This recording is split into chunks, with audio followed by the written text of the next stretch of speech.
This is a public service announcement brought to you by Kbms FM. Parental guidance is advised for the following program as it may contain some bad language and some ideas that younger listeners may find disturbing.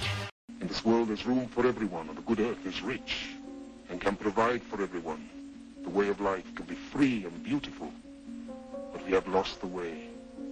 Greed has poisoned men's souls, has barricaded the world with hate, has goose-stepped us into misery and bloodshed.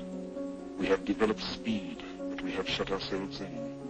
To those who can hear me, I say, do not despair. The misery that is now upon us is but the passing of greed, the bitterness of men who fear the way of human progress, the hate of men who will pass, and the power they took from the people will return to the people. And so long as men die, liberty will never perish. Soldiers, don't give yourselves to brutes, men who despise you, enslave you, who regiment your lives, tell you what to do, what to think, or what to feel, who drill you, diet you, treat you like cattle, use you as cannon fodder. Don't give yourselves to these unnatural men with machine minds and machine hearts. You are not machines, you are not cattle, you are men. In the 17th chapter of St. Luke it is written, the kingdom of God is within man, not one man nor a group of men, but in all men, in you. You, the people, have the power to create machines, the power to create happiness. You, the people, have the power to make this life free and beautiful, to make this life a wonderful adventure. Then in the name of democracy, let us use that power. Let us all unite. Hey everybody, this is Paul. I'm from kbmsfm@hotmail.com. You can personally email me with your requests, your feedback, your questions, anything you got on conspiracy theories, your music, anything you want. It would be Paul, kbmsfm@hotmail.co.uk. That's my personal email that starts with Paul and then there's kbmsfm@hotmail.co.uk. You can also check out the website for the station, that's kbmsfmradio.tk. That's kbmsfmradio.tk. You can also follow us on Twitter, and that's @kbmsfm. You can follow myself on Twitter. I'm @Paul Hayburn, HAYBURN.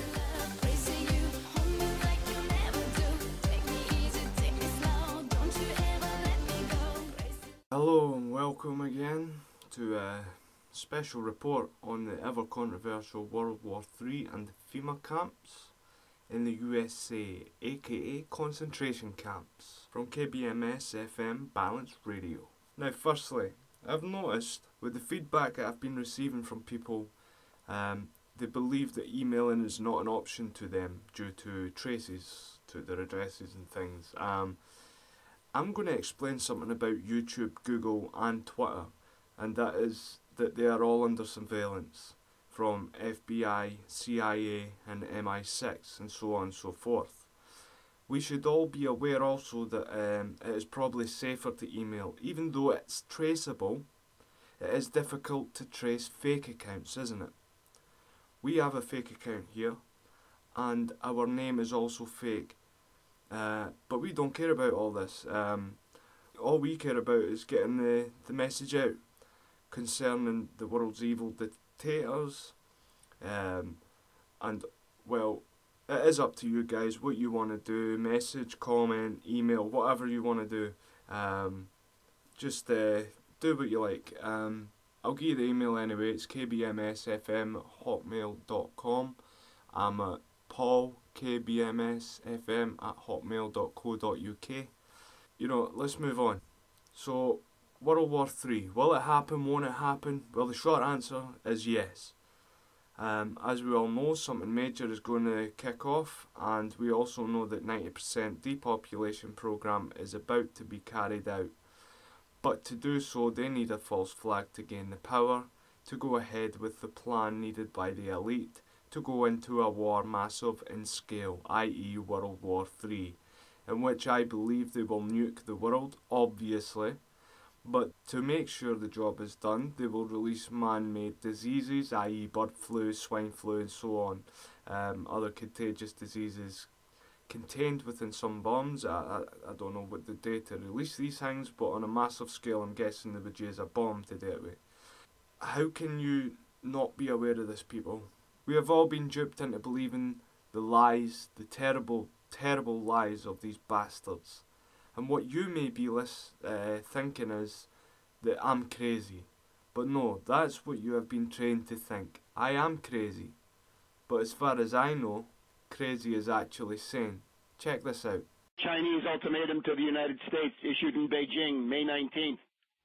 Any attack on Pakistan will be construed as an attack on China. The United States must respect the sovereignty and territorial integrity of China. Don't try to break up the country. Don't try to raid it. Now, that means the U.S. is looking down the barrel of a couple of hundred nukes in Pakistan and the hydrogen bomb-equipped ICBMs, the Long March missiles of China. And take a fresh look at those, because those are quite serious. The U.S., as far as we know, has no way of stopping them. This is now an open-ended crisis. This is getting very serious, very fast. Time to wake up. Indeed, it is, sheeple. I mean, come on. Are you so blind that you cannot see that this is a war that has been building ever since 9/11 and has been planned since the dawn of time? We all need to take action now. And that action is this. Stand by your fellow countrymen. Swear allegiance to them. Follow not the sheep, but the people whom are awake. USA, Canada, UK, all countries of the world. We awoken ones call upon you to fight the corrupt police chiefs, army officials, the Secret Service, this fucking tyranny. This evil has us all in the grip of fear. It has us in an iron grip of fear, stress, illness and depression. We all have to stand side by side in our many numbers and regain the control of the world, our lives, and most of all our minds. So please wake up and wake up those around you and let them hear this as you do. Benjamin Netanyahu, Prime Minister of Israel, they're calling him King Bibi. King, notice how they call him a king. These people are no longer elected officials. And it says, will he make war? Or will he make peace? Now we need to read between the lines here, because this is a mainstream media propaganda piece. Time magazine, millions of people, millions of Americans read this, millions of people around the world. In fact, they had a Time magazine article before the preemptive strike on Iraq linking Saddam Hussein to 9/11 and to that tragic terrorist act. That later came out to be improved. Completely false. In fact, President Bush himself has even been on camera saying, hey, we never said that. We never said Saddam Hussein was linked to the terrorist attack of September 11th. So this is what you need to primarily understand. At any moment, we're going to wake up. And I don't know what's going to happen. I can't predict the future. I don't have a crystal ball. But we could have an event. We could have another false flag terrorist attack. We could have a suitcase bomb go off in an American city or go off in a country around the world. But we're going to wake up and we are going to read the major headlines, and it's going to be Prime Minister Benjamin Netanyahu launching an aggressive strike that's going to lead our country and this world to the next great global conflict, which I believe will be World War III. Now, something to note, and if you read this Time magazine article, they're positioning it as if this will be a unilateral strike by Israel. Unilateral, meaning they will be acting independently and solely striking Iran. This is not true. This is bullshit. Read between the lines and understand this as propaganda. Let me repeat. Any strike by Israel against Iran or Syria, any strike is not a unilateral strike. It is a bilateral strike. And a strike by Israel is a strike by the United States of America. Also, I talked about the timeline on these Iran sanctions. Notice today, June 1st, 2012, the sanctions on Iran regarding their oil contracts and how they trade their oil exports goes in effect today. This is an economic act of war. And so countries around the world, the other big players, namely countries like Russia, China, the BRICS, emerging markets, have to decide whether or not they're going to continue doing business with Iran. If they choose to do so, which it appears that they do, the superpowers like Russia, China, and India, that is a declaration of war on the United States of America. That gives our country incentive, or at least that's how they're going to pitch it to the mainstream sheeple, for an attack on Iran. With the collapse of the oil embargo to force Iran into a confrontation over the Straits of Hormuz, The US and Israel are looking for another way to get the long-sought war with Iran started, and more to the point, need to make it look like Iran is starting hostilities in order to make it politically and more difficult for Russia and China to support Iran. Now, recall that Israel has a past history of attacking US warships and framing others to trick the US into attacks on Israel's enemies, with the Israeli attack on the USS Liberty, initially blamed on Egypt, as the most well-known example. So here we have the USS Enterprise, the oldest carrier in the fleet, on her last legs, scheduled to be decommissioned next year. Her name is well known in part because of the Star Trek TV series. Decommissioning a nuclear aircraft carrier is a very expensive process. USS Enterprise is powered by 8 nuclear reactors, all of which must be disposed of as nuclear waste material along with all the associated machinery. The US Navy would save a great deal of money, more than the scrap worth of the steel, if USS Enterprise were to be sunk in the Persian Gulf, where the radioactive mess is someone else's problem to deal with.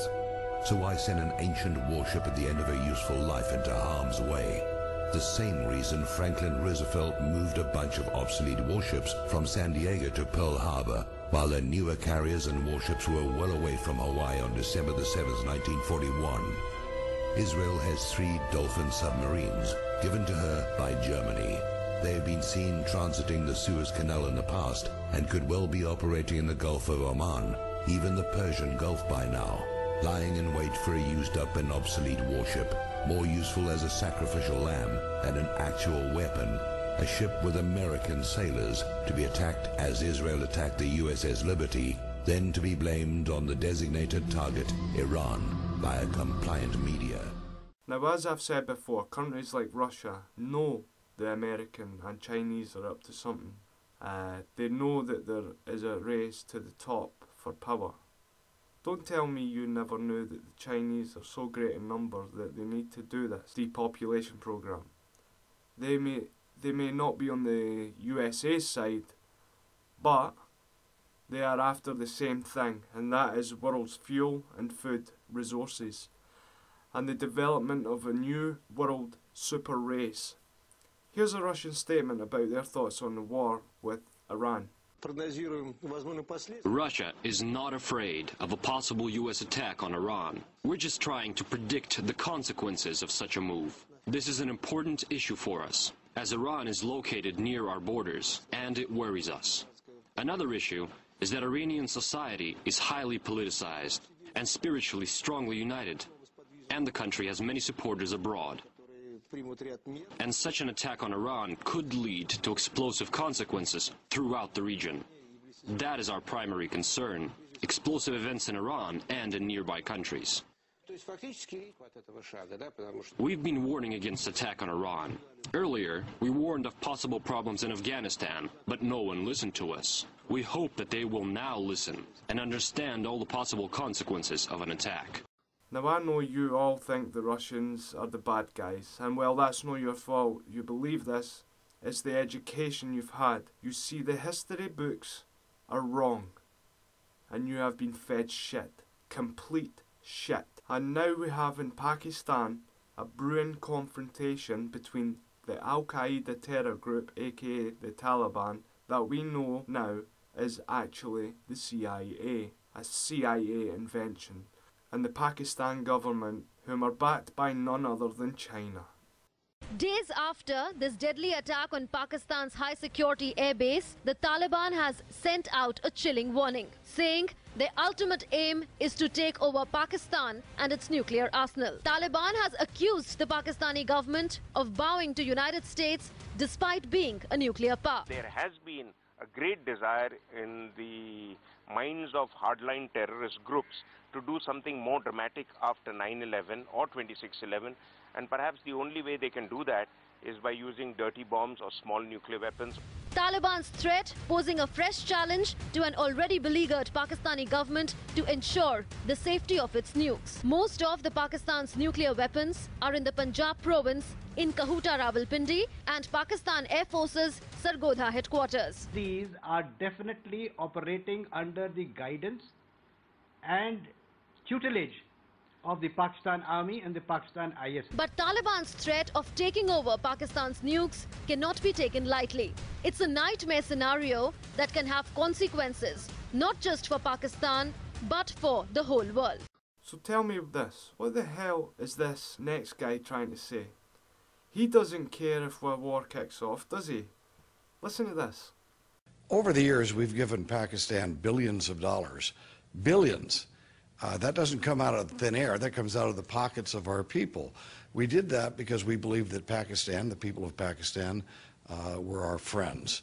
Well, over and over again, it's been proven that they've been lying to us, and we better face facts. I mean, if we continue to accept their lies when it's clearly that they are lying to us and that they are aligned with radical Islam, the army and the ISI and the Pakistani government is not against the bulwark against radical Islam. They are radical Islam.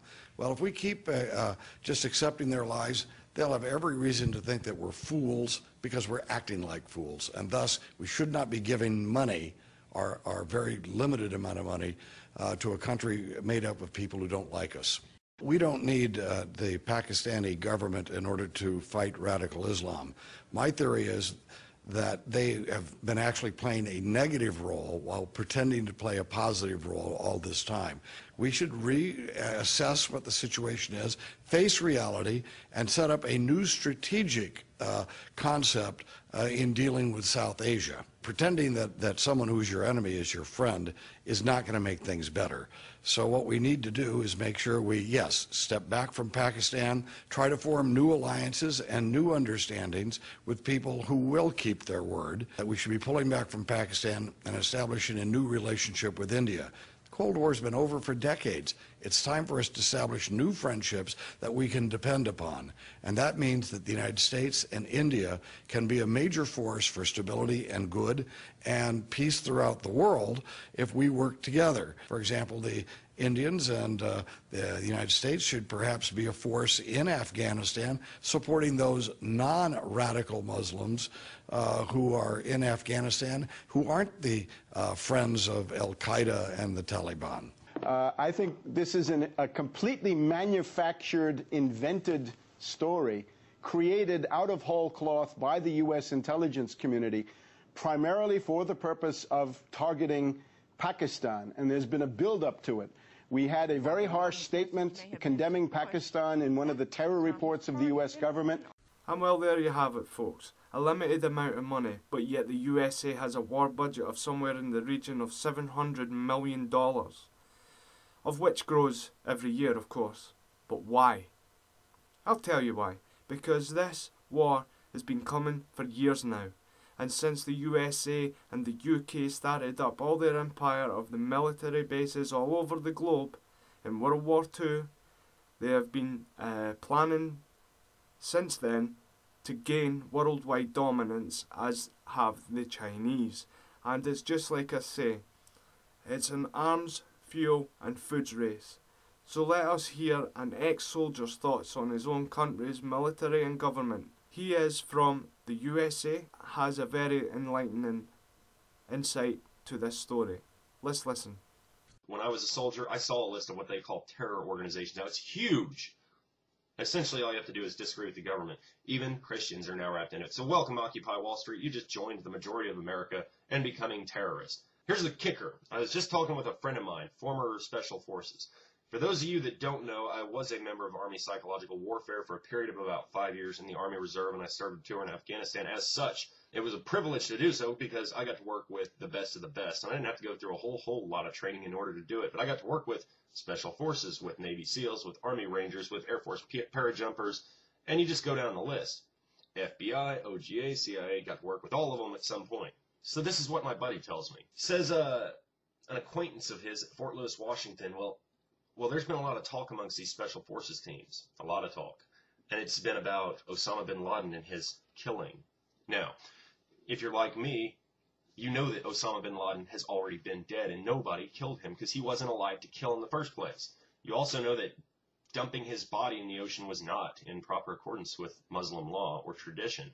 And the story the federal government told us changed 4 times. So they've been having a lot of discussion amongst themselves and with Navy SEALs and et cetera, trying to figure out what actually went down. Why is this big lie being told? And the thing that my friend is telling me, and it's hearsay, but it's a good source, he's telling me that, well, they're all realizing this giant lie, this has some play. There's a reason they told this giant lie. Since it was a giant lie, they're reaching. They're just reaching out there trying to figure out why.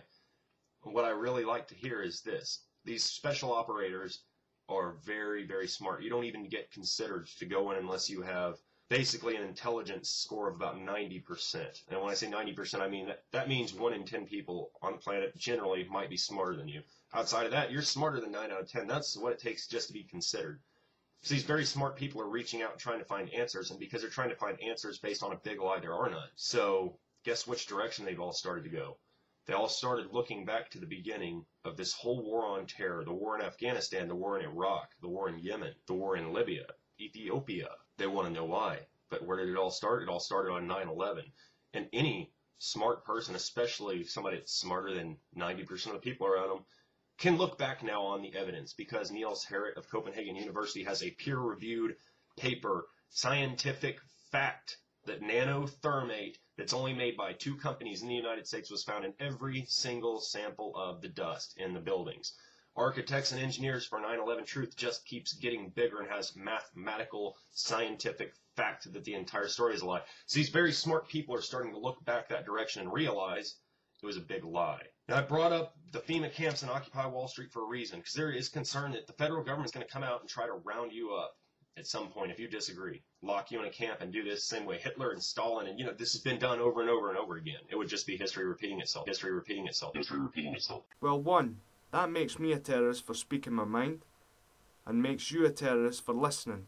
2, they want to kill us all just like Hitler did, with their FEMA camps, aka concentration camps, which have sealed buildings for gassing people, and I'm sure you have seen the coffins for the people of the USA all over the States in their hundreds of thousands. So why have they got these? Well, as I've already said, the Illuminati plan to release the man-made diseases to kill the American people, like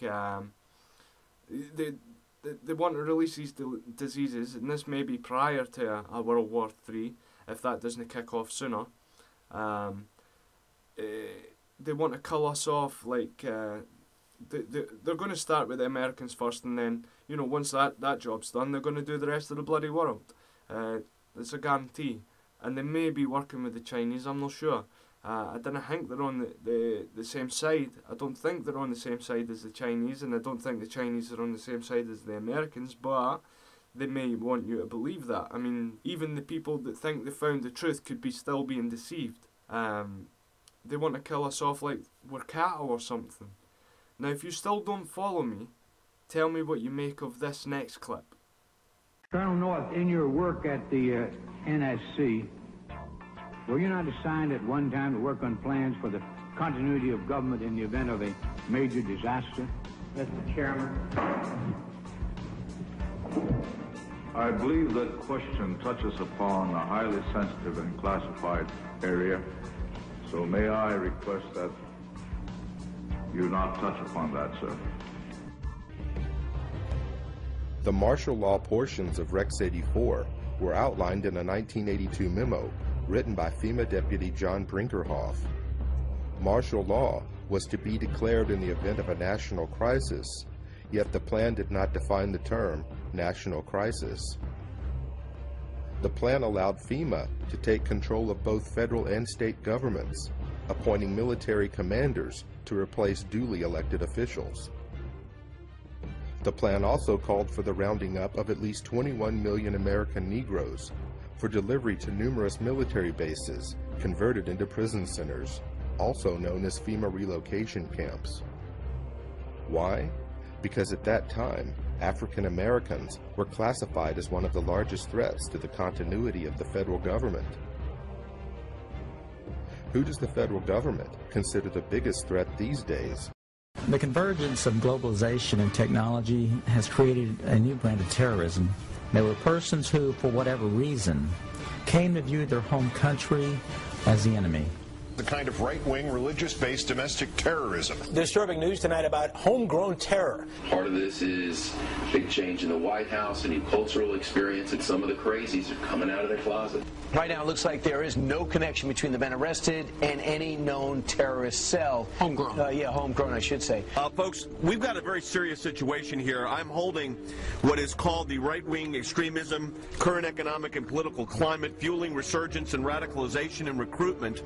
And in it, we talked about the fact that they define pro-lifers as domestic terrorists. They put this in a Department of Homeland Security document, this official assessment, now saying pro-lifers, people that believe in end-time prophecies, people that are opposed to the administration's position on immigration, those of us that are standing up for the sanctity of life and for the sanctity of marriage, all of those are now potential, and this is what they're saying, domestic terrorists. It's a terrorist next door that could be our bigger threat. They call people who believe in the sanctity of life, who believe in owning firearms, who believe in serving their country in the military and coming back, who are very concerned about the policies that this nation is embarking on, spending too much money, taxing too much. It's all listed right here. These are the domestic right-wing extremists. 1 million names under the watchful eye of the United States. America's so-called terrorist watch list has hit the record number, according to one of the country's most prominent civil liberties groups. That's a lot of people to keep track of. They're adding new people all the time. It's a secret list that you don't know really quite how one gets on, and you don't know how you get off.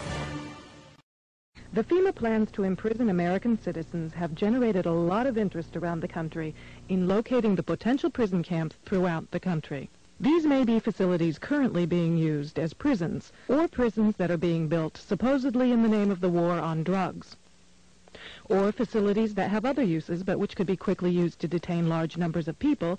We're standing now in the main parking lot, which doesn't look too sinister.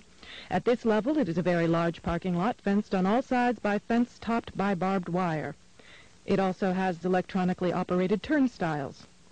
There is also a surveillance camera, just like the FEMA facility, pointing out to the parking lot, and a helicopter windsock.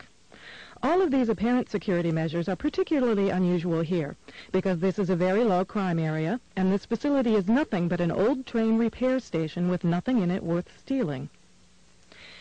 In this portion of the parking lot is a brick building, suitable for processing, next to a gate that leads right out to the railroad tracks, and all of this is contained inside a fully fenced area, now 3 layers deep in fencing at this point. This U.S. Air Force train indicates federal and military involvement.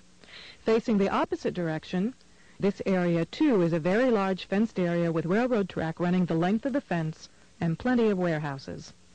This facility was supposed to have closed in June of 1993, yet instead several $1 million in federal funds have been spent on supposed renovations over the past 2 years. Helicopter windsocks and markers are evident throughout the property. This small building is the only way into a particular fenced area. Inside this building, we see more of the motion-activated detectors, electronic turnstiles, and prison bars. All of the renovations to this property have involved putting in new fencing, electronic turnstiles, concrete flooring in unused warehouse buildings, and putting in large gas furnaces on buildings that were never heated any time in the past 20 years. Outside this building is fencing and a cattle run section of fence, all topped by barbed wire, pointing inward, not to keep people out, but to keep people in. This was common throughout the facility, particularly the new fencing that had been erected. Inside the fenced area on the other side of the building, you'll see signs that say Red Zone, right up next to the railroad tracks that run the length of the fenced area. Next to the Red Zone sign, you can see closely numbered markers on the fences that are too closely spaced to be parking markers, just as if they plan to have people line up to board the trains. Here's a helicopter marker on the power lines outside the facility, indicating expected helicopter traffic, and again, another tall radio antenna. Looking around, you can get an idea of how huge this place is and how many people it could contain in its fenced-in area. In yet another fenced area, we see a large warehouse building at the end, with the electronic turnstiles in front of it. The building is one that has a new concrete floor, and its doors and windows have all been blocked. Outside, there are new gas pipes. A black helicopter flew over us, observing what we were doing, which has happened many times when we have been at the facility. The gas lines and gas pipes at the facility run the length of the buildings and come out at some very, very large brand new furnaces that have been installed at the buildings throughout the facility. We found this crane, which has seen better days, but is plainly marked U.S. Army in the middle of the stockyard. We found other fully working military trucks and equipment here at other times. Inside the facility, we found large fenced-in areas next to the railroad tracks marked Green Zone and Blue Zone, suitable for holding a lot of people. Many of the old warehouse buildings have had new concrete floors put into them. Unused sections of railroad track have been dug up and replaced, and from the supplies in the stockyards, it is obvious they will be doing even more construction and fencing. Senator Lugar of Indiana recently obtained more federal funding to renovate this facility, which is supposedly only for the repair of broken trains and where most of the buildings on the property haven't been used for years. It certainly appears they are expecting more than just broken trains. Overlooking the entire facility at one end of the facility along the railroad tracks, this tower also has a radio antenna on it with a ladder up inside of it. It would make an excellent watchtower. Remind you of anything? That's right, you're getting it now. So what are you going to do? Just click the next video? Hope for the best? Or are you going to get your finger out your butt and fight this shit? Please, email us kbmsfm@hotmail.com or leave us a message about your thoughts and your feelings on these subjects. And remember, we are all in this together. Please, for the sake of your lives, wake up. Well, that's it for this show, people. But please stay tuned to the channel as we have begun, as we mean to go on. I've been Paul Hayborn, and you've been listening to KBMS FM Balanced Radio. Thanks for listening. Hey everybody, this is Paul. I'm from kbmsfm@hotmail.com. You can personally email me with your requests, your feedback, your questions, anything you got on conspiracy theories, your music, anything you want. It would be Paul, kbmsfm@hotmail.co.uk. That's my personal email that starts with Paul and then there's kbmsfm@hotmail.co.uk. You can also check out the website for the station. That's kbmsfmradio.tk. That's kbmsfmradio.tk. You can also follow us on Twitter, and that's @kbmsfm. You can follow myself on Twitter. I'm at Paul Hayburn, Hayburn. KBMS FM Balanced Radio. Check out our website, kbmsfmradio.tk. Also, you can email us at kbmsfm@hotmail.com.